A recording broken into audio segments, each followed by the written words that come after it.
señores ministros de la Suprema Corte de Justicia de la Nación, comparezco ante este honorable pleno del máximo tribunal de mi país, reconociendo en la despenalización del aborto un tema relevante, de interés jurídico y de importancia nacional, lo que nos ha permitido la celebración de estas audiencias públicas en términos de su Acuerdo General 2-2008, siendo solo la responsabilidad de mi participación lo que rebasa el honor de ser escuchado por ustedes. No hay viento favorable para el piloto de un navío que no sabe a dónde va. Es por eso que la Constitución Política de los Estados Unidos Mexicanos como proyecto de nación no se limita a ser un conjunto de normas jerárquicamente superiores. Por eso el Constituyente de 1916 otorgó a la Suprema Corte de Justicia de la Nación la muy delicada y dignísima facultad de resolver las cuestiones de constitucionalidad como la que ahora nos ocupa, lo que significa una guía en las aspiraciones sociales, seguridad jurídica en nuestros actos y eficaz defensa en el goce de las garantías que la propia Constitución consagra de manera general a todo individuo en los Estados Unidos mexicanos. Bajo esa inspiración, con la reforma al artículo 105 constitucional, debe analizarse la contradicción que existe entre el artículo 144 del Código Penal para el Distrito Federal, que despenaliza el aborto durante las primeras 12 semanas de gestación, y la Constitución Política de los Estados Unidos Mexicanos, que reconoce en su artículo 39, como única razón de la institución del gobierno, el beneficio del pueblo. Es por eso que no debemos dejar de mirar con responsabilidad cómo ha ejercido la facultad que para legislar en materia penal tiene la Asamblea Legislativa del Distrito Federal, porque es contradictorio ejercer un poder que dimana del pueblo para legislar, dejando sin protección temporal hasta por 12 semanas a quienes como individuos ya son parte integrante del pueblo. Precisamente por esa protección y tutela de bienes jurídicos como la vida, en beneficio de quienes aún no nacidos ya son individuos con garantías constitucionales, es que prevalece dentro del mismo Código Penal para el Distrito Federal el delito de aborto, dentro del título de los delitos contra la vida e integridad corporal, junto con los delitos de homicidio, lesiones y el de ayuda o inducción al suicidio. Es que la individual en este país no solo está dirigida a los ciudadanos mexicanos, ni solo a los que ya nacidos lo habitan, sino que incluye también a los no nacidos, dándose al gobierno la defensa de sus garantías, de sus derechos y de su protección aún en contra de la voluntad de su propia madre, pues es claro que la tutela de la vida no puede supeditarse a ninguna voluntad sin causal alguna, como lo reconoce el propio Código Penal para el Distrito Federal después de las 12 semanas de gestación. Por todo ello, la despenalización del aborto hasta la 12ª semana de gestación no solo es contradictoria con la Constitución Política de los Estados Unidos Mexicanos, que desde su artículo 1 prohíbe expresamente toda discriminación motivada por la edad, sino que es el resultado del ejercicio de un poder legislativo ajeno al beneficio del pueblo del cual dimana. Estamos, pues, ante una reforma surgida de un proceso legislativo no solo en lo formal, de un proceso legislativo solo en lo formal, por lo que resulta procedente su declaración de invalidez.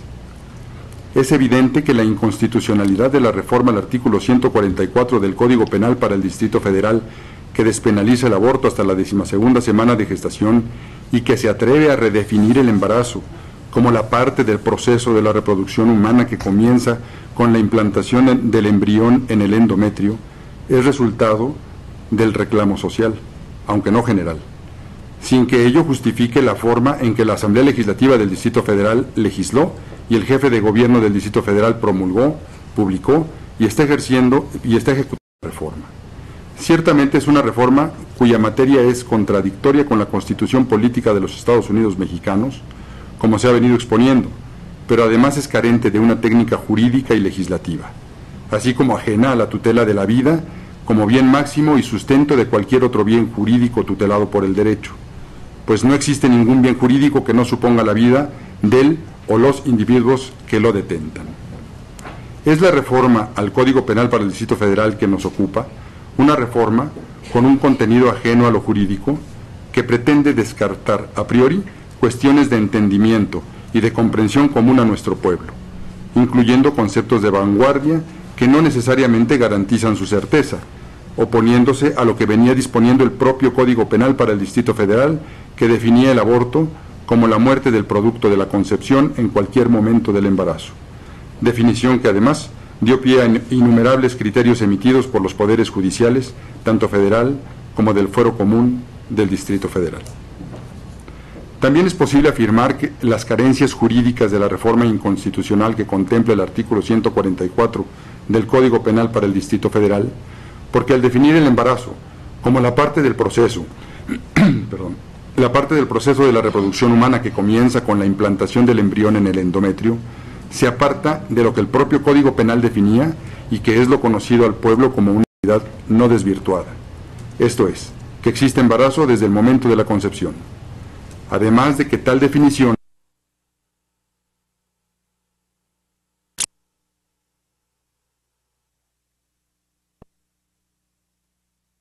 un embarazo,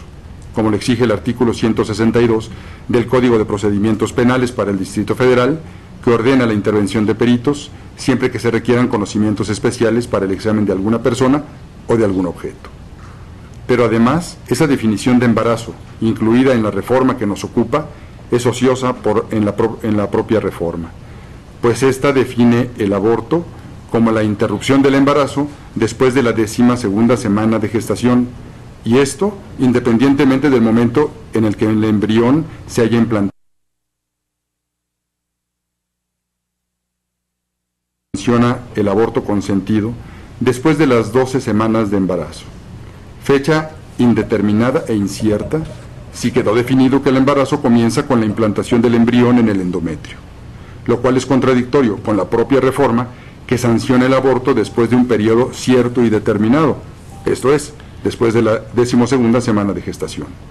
lo que demuestra que la reforma inconstitucional además es inaplicable por contraria a la seguridad jurídica, lo que también nos debe llevar a mirar con responsabilidad el ejercicio del Poder Ejecutivo en la aplicación de la norma que nos ocupa. Finalmente, el artículo 146 sanciona el aborto forzado, esto es, sin consentimiento de la mujer embarazada, dejando sin protección al individuo no nacido durante sus primeras 12 semanas de gestación, sin que el Estado lo proteja ni reconozca a su propia madre como protectora de su vida, pues la reforma inconstitucional despenaliza el aborto, consentido o forzado, hasta la 12ª semana de gestación. Así es, pues el aborto forzado no constituye un delito especial porque al denominarse aborto exige los elementos constitutivos de este, incluyendo el de la temporalidad, y solo después de la 12ª semanas de gestación. En realidad, se trata de un delito complementado que agrega al tipo básico de aborto la circunstancia de que es cometido sin el consentimiento de la mujer embarazada. Si se tratara de un delito equiparado al delito de aborto, tendría que desprenderse de la propia reforma, lo que en el caso no sucede, por lo que en ese sentido la reforma inconstitucional también es carente de técnica legislativa. Todo ello resulta contradictorio con nuestra Carta Magna, con el esperado ejercicio del poder público, con el derecho y con la lógica por ser una forma intrínsecamente contradictoria, como quedó expuesto. Señores ministros, México siempre ha gozado de una importante tradición jurídica basada fundamentalmente en los principios que nos han inspirado como nación y que recoge nuestra Constitución política. La acción de inconstitucionalidad que abre estas audiencias nos permite plantear y argumentar elementos que enriquezcan su determinación. Yo lo hago consciente de la responsabilidad que conlleva mi participación, esperando haber aportado elementos que le sean útiles al derecho para el evidente fin de la defensa de la vida. Muchas gracias.